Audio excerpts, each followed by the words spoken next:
सुन रहे श्रीमद् भागवत गीता।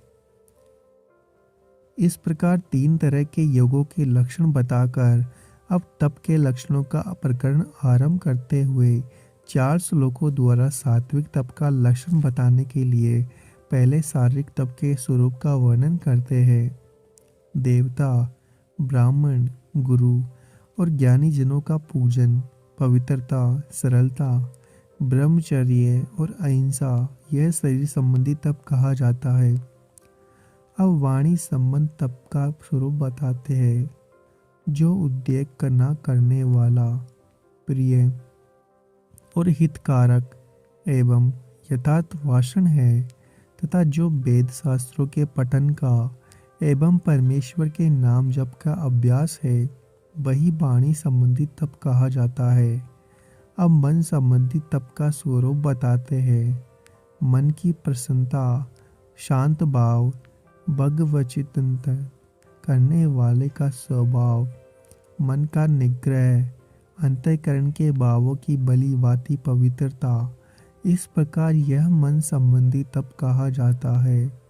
अब सात्विक तत्व के लक्षण के बताते हैं। फल को न चाहने वाले योगी पुरुषों द्वारा परम श्रद्धा से किए जाने वाले उस पूर्वोक्त 3 प्रकार के तप को सात्विक कहते हैं।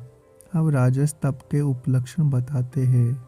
जो तप सत्कार, मान और पूजा के लिए तथा अन्य किसी सतार्थ के लिए, बिना किसी स्वार्थ के लिए भी स्वभाव से, पाखंड से किया जाता है, वह अनिश्चित एवं क्षणिक फल वाला तप यहाँ राजस कहा गया है। अब तामस तप के लक्षण बताते हुए कहते हैं, जो कि सर्वथा त्याग्य है। जो तप मूर्ता पूर्वक हठ से मन, वाणी और शरीर की पीड़ा के सहित अथवा दूसरे का अनिष्ट करने के लिए किया जाता है, वह तप तामस कहा जाता है। इस प्रकार 3 प्रकार के तत्व को लक्षण के अब बताकर अब दान के 3 भेद बताने के लिए पहले सात्विक दान के लक्षण कहते हैं। दान देना ही कर्तव्य है। ऐसे भाव से जो दान देश तथा काल पात्र के प्राप्त होने पर उपकार न करने वाले के प्रति दिया जाता है, वह दान सात्विक कहा गया है। अब राजस दान के लक्षण बताते हैं। किंतु जो दान कलेश पूर्वक तथा प्रत्युपकार के प्रयोजन से तथा फल को दृष्टि में रखकर फिर दिया जाता है, वह दान राजस कहा गया है। अब तामस दान के लक्षण बताते हैं। जो दान बिना सत्कार के अथवा तिरस्कार पूर्वक आरोग्य देश काल में और कुपात्र के प्रति दिया जाता है, वह दान तामस कहा जाता है। सात्विक यज्ञ, दान, तप उपादेय क्यों है, भगवान से उनका क्या संबंध है, तथा उन सात्विक यज्ञ, तप और दानों में जो अंग वैगुण्य हो जाए, उसकी पूर्ति किस प्रकार होती है, यह सब बतलाने के लिए अगला प्रकरण आरंभ किया जाता है। ओम तत् सत, यह 3 प्रकार का सच्चिदानंदन ब्रह्म का नाम कहा है। उसी से सृष्टि के आदि काल में ब्राह्मण और वेद्य तथा यज्ञ आदि रचे गए। परमेश्वर के उपयुक्त ओम तत् सत इन 3 नामों का यज्ञ, दान, तप आदि के क्या संबंध है, ऐसी जिज्ञासा होने पर पहले ओम के प्रयोग की बात कहते हैं। इसलिए वेद मंत्रों का उच्चारण करने वाले श्रेष्ठ पुरुषों की शास्त्र विधि से नियत यज्ञ, दान, तप रूप क्रियाएं सदा ओम इस परमात्मा के नाम को उच्चारण करके ही आरंभ होती है।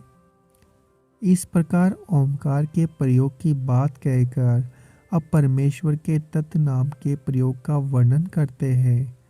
तत् अर्थात तत् नाम से कहे जाने वाले परमात्मा का ही यह सब है। इस भाव से फल को ना चाहकर नाना प्रकार की यज्ञ, तप रूप क्रियाएं तथा दान रूप क्रियाएं कल्याण की इच्छा रखने वाले पुरुषों द्वारा की जाती है। इस प्रकार तत् नाम के प्रयोग की बात कहकर अब परमेश्वर के सत्य नाम के प्रयोग की बात 2 श्लोकों में कही जाती है।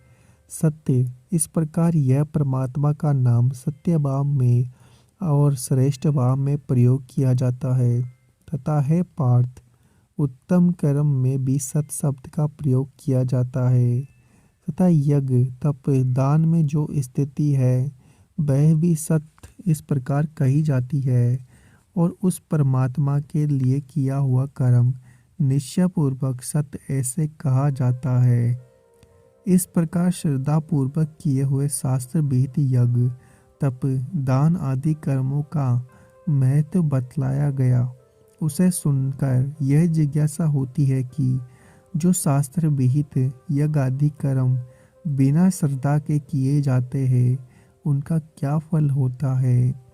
इस पर भगवान इस अध्याय का उपसंहार करते हुए कहते हैं, हे अर्जुन, बिना श्रद्धा के किया हुआ हवन, दिया हुआ दान एवं तपा हुआ तप और जो कुछ भी किया हुआ शुभ कर्म है वह समस्त असत्य इस प्रकार कहा जाता है। इसलिए वह ना तो इस श्लोक में लाभदायक है और ना मरने के बाद ही। अगर आपको हमारा यह प्रयास अच्छा लग रहा है तो चैनल को सब्सक्राइब करें, वीडियो को लाइक और शेयर करना ना भूलें। आप सुन रहे हैं श्रीमद् भागवत गीता। इस प्रकार 3 तरह के योगों के लक्षण बताकर